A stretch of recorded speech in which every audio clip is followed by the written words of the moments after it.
stock market mergers now happening, driven by British interest, U.S. interest, Chinese, Japanese, European Union interest, Israeli interest. The Arab interests are some of the biggest if you actually look at the consolidation of those stock markets in the last 6-7 years. I've been taken out of context when I've obviously Hollywood is predominantly Jewish dominated. No one denies that.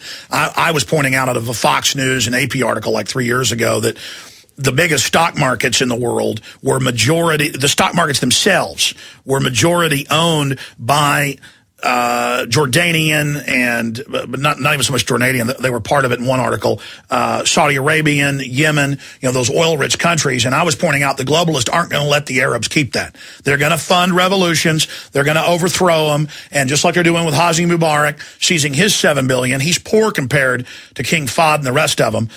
And that the globalists are going to steal that money. That's the point I was pointing out. Fox was admitting in an article that not only were they buying up the stock markets, but that Fox, the biggest single owners in Fox, if you put them together, are Saudi Arabians.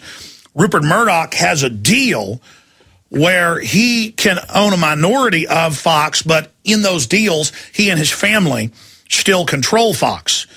But, of course, the COINTELPRO spun that I was saying that it was just ridiculous. I mean, if that's what I meant, and it's not what I meant, it was taken out of context. I was pointing out, but side issue, it just made me think about that because we covered with Max Kaiser Thursday, the consolidation of stock markets all over the world. And that's why the globalists, this is economic warfare. That's why they want to overthrow Saudi Arabia. That's why they want to overthrow Egypt. That's why they want to overthrow even their client states, because they have real wealth and real power. And the New World Order would rather bring down the House of Saudi Arabia, the House of Saud, the country's named after that royal family, and steal their trillions of dollars. We're not talking about $7 billion that Hosni Mubarak